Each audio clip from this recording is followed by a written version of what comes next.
the CDC and others, and I would defer to them on what their criteria are and their timeline. But they look at that and, of course, the impact. I don't anticipate any near-term change, but I would defer to them on their timeline. Go ahead.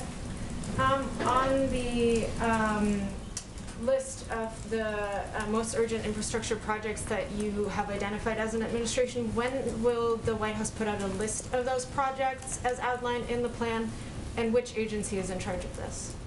Well, there's a jobs cabinet and council, or jobs cabinet, I should call them, that will be playing a variety of roles, including in the internal policy development process, and engagement with Capitol Hill, engagement with governors, engagement with the American public. Once the bill passes, there'll be a competitive bidding process. Okay. So to clarify, the five individuals that the president named today as being in charge of selling? In terms of they will be in charge of, sorry to combine the things, they will be in charge of communicating with the public, communicating with Congress, communicating with mayors and governors, having discussions about different components of the bill, whether it's broadband or different infrastructure components, the impact on businesses. These are the cabinet members who will all play a role in this engagement. But the competitive bidding process obviously wouldn't start until the bill's passed. Okay. On the president's budget or the discretionary guide, can you give us an update on why it's delayed? I think we expected it to be out today. I don't have any update on the timeline. I know it will be out soon, but I don't have any more specifics for you. And then one lastly, on the president's interview with ESPN last night, he was obviously very critical of the Texas Rangers reopening their stadium at full capacity in the middle of the pandemic. Apart from urging people to wear masks, wash their hands, socially distance, is the president planning to take any other measures to try to slow the pace of the reopening and engaging with governors, especially as we see a rise of cases in a number of states? Well, his focus is on action, and so you've noted some of them, but it is when he saw an urgency in the rising cases, we took some urgent action, including more than doubling the number of pharmacies that will have the vaccine, increasing our commitment and our investment in mass vaccination sites and community health centers. His view is the more people we can get vaccinated more quickly, the better positioned we will be. So that's where his focus is. Are you worried that the reopening and rise in cases will pace the vaccination pace?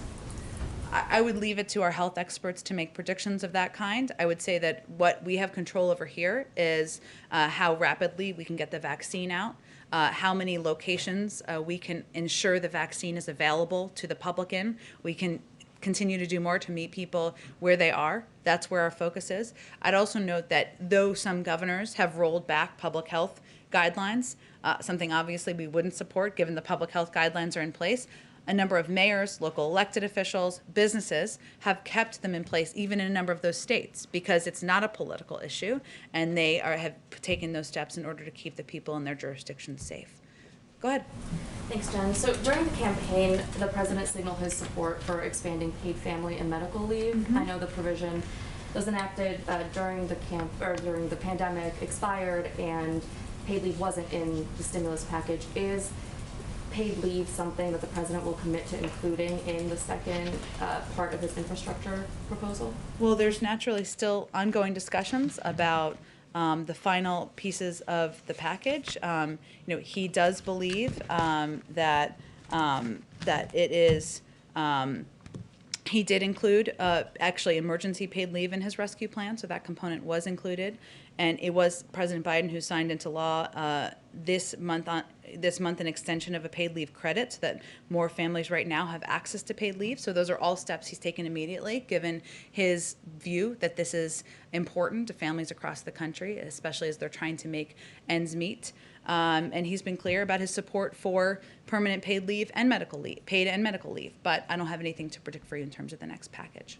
And then on a different topic, the shooting in California is the latest in a series of several high-profile gun tragedies over the past few weeks. Is the president ready to start issuing executive orders?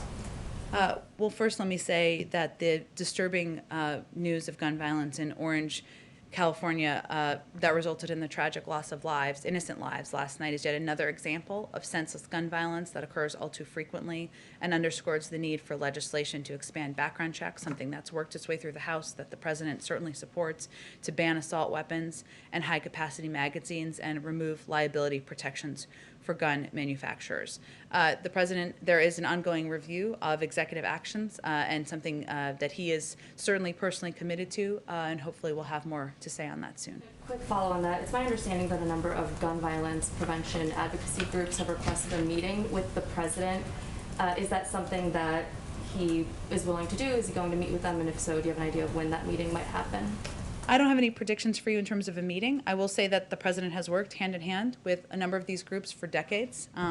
As somebody who fought to get the Brady Bill passed, who fought for an assault weapons ban and getting that into law in the 90s, who led the effort to put in place nearly 24 executive actions while he was vice president.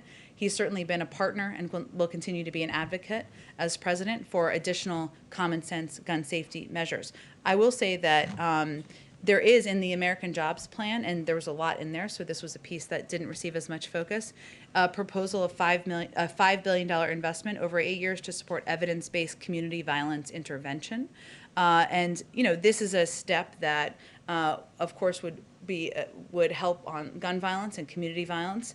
We also know that violence is a public health crisis disproportionately impacting Black and brown communities and Americans, and a key part of community violence intervention strategies to help connect individuals to job training and job opportunities. So it's part of his job effort, but certainly another effort that many of these gun safety organizations feel is important, addressing community violence in order to reduce that across the country. Go ahead. Just want to follow up on SALT. You're saying that if Democrats are able to negotiate SALT, they have to find the revenue somewhere else, because as you say, it's a revenue reducer that they need to balance the books some other way. Unless they think that a package doesn't need to be paid for, or that doesn't need to be paid for. So we're open to hearing ideas and proposals. I just think for clarity purposes, and a lot of people know, but eliminating SALT obviously is a revenue, not a revenue raiser, and it is something that either would have to be paid for or not. But our focus right now is on ensuring that we are getting relief to the broad swath of the American people who are most impacted by the downturn, the 10 million Americans out of work, people who are looking to be a part of growing industries of the future. But we understand that many Democrats, or some Democrats, I should say, are focused on that and interested in discussing it. We're happy to discuss it with them. So my colleagues in the Miami Car have been talking with undocumented immigrants who have struggled in South Florida to get vaccinated because they don't have a driver's license or other federally issued ID. I know that the federal government doesn't always set those standards, but what can you do is there anything the administration can do to set guidelines or to advocate on their behalf? And are you concerned about undocumented immigrants not receiving the vaccine? Well, certainly, the more people who are vaccinated, whether they're undocumented or not, the safer we are as a country. And that's certainly the president's point of view.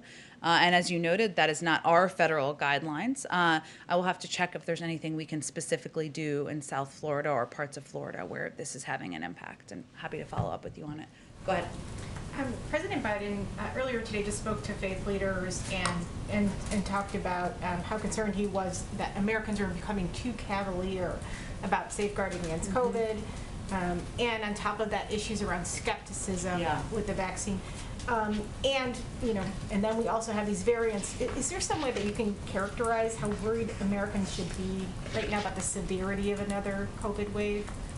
Well, I'm not here to scare people. I think, though, we have been saying from the beginning that we need to be vigilant and that we are still at war with a pandemic. And that has been our consistent message from the federal government.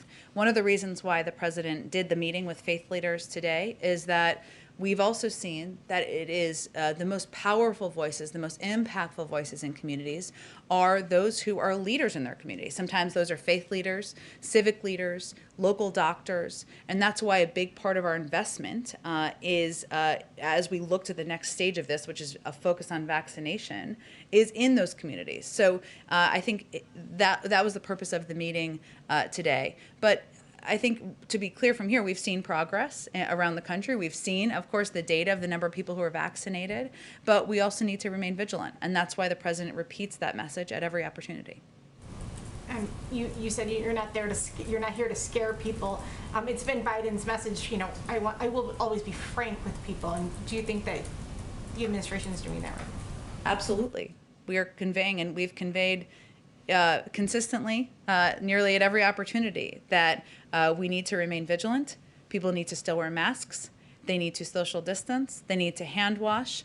That even as more people get vaccinated, even as people are vaccinated, if you get vaccinated with Pfizer, you get your first dose. 3 weeks later, you get your second dose, and it's not until 2 weeks after that it has the full impact. That's 5 weeks after the first dose. So even as more people are vaccinated, we need to remain vigilant. That's been our crystal clear message from the beginning, from this, and consistently, even as people have felt that we did not need to abide by the guidelines in some parts of the country.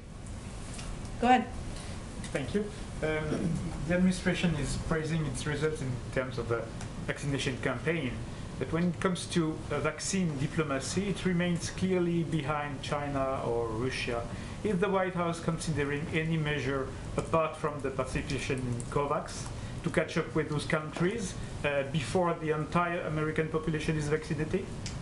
Our focus remains on ensuring the American people are vaccinated, and we, of course, remain open to a range of options of helping and being a part of the global community moving forward. But that remains our first focus. So there will be no export before the end of the American We exported campaign. some doses of AstraZeneca to Canada and Mexico, so no export. We obviously will consider a range of options, but our focus remains on vaccinating the adult Americans in this country. Go ahead. Thank you, Jen. We reported earlier today that Senator Joe Manchin has privately expressed to some co-sponsors of the Equality Act that he is not yet on board with voting for that legislation, which obviously makes his path to breaking the filibuster even more difficult. If that ends up happening, if it ends up being thwarted by the filibuster, has President Biden given any thought to considering support for the Fairness for All Act, which is being floated as sort of a compromise measure by moderate Republicans? I'd have to check with our legislative team on that. It's a great question. I can follow up with you after the briefing.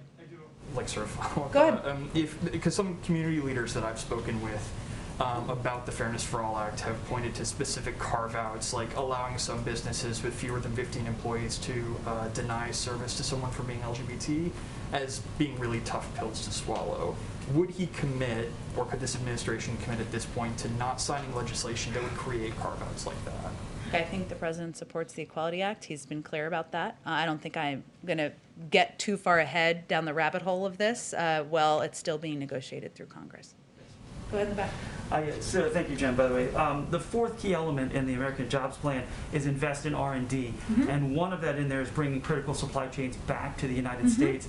What specific incentives is the administration going to give companies? Are we talking about tax breaks, direct payments, and then would there be disincentives, meaning tariffs put on items that are not brought back, or critical supply chains that are not brought back?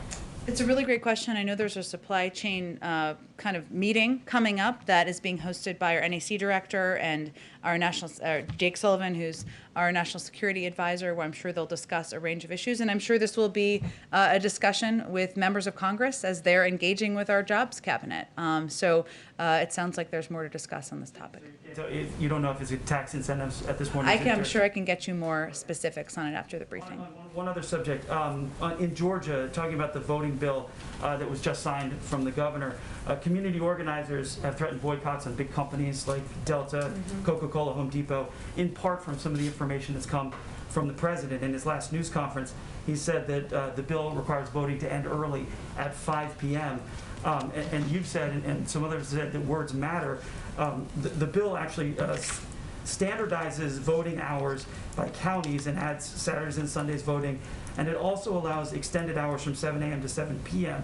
So is there going to be a correction issue? It standardizes the ending of voting every day at 5, right? It just gives options. 7 to 7 is what it gives options to expand it, right? But it standardizes it at 5. It also makes it so that outside groups can't provide water or food to people in line, right? But it makes it more difficult to absentee vote. Are those things all correct? Voting on the the day of is 7 to 7, and early voting can standardize adding Saturday and Sunday. So my question is the tone going to change out of the White House? Or The tone for a bill that limits voting access and makes it more difficult for people to engage in voting in Georgia? no, that's actually not what the governor of Georgia has said. Well, I think that is not based in fact what the governor of Georgia has said. So no, our tone is not changing. We have concerns about the specific components of the package, including the fact that it makes it harder and more difficult for people to vote by limiting absentee options, by making it not viable, not possible for people to provide water to people who are in line, by not standardizing longer hours. So if you're making it harder to vote, no, we don't support that. Go ahead. Quick one. Is the president considering giving an address, a joint session of Congress near the 100-day mark? He is definitely considering giving a joint session address. I can't wait till we finally announce this because I know you all really want a date. We're working with leaders in Congress to finalize that. I just don't have a date quite yet for you. Gotcha. And then a quick follow-up. Why haven't refugee flights continued at this point? Last month, the president did announce that he intended to raise the refugee cap before the typical, end of the fiscal year, Yeah. where it traditionally happens. That hasn't seemed to happen yet. Why haven't those flights continued? He remains committed, but I don't have an update on the timing of the flights. Does it have anything to do with the fact that resources are going towards the border at this time, or? No, it's not related to that, no. Thank you, Jim. Thank you, everyone.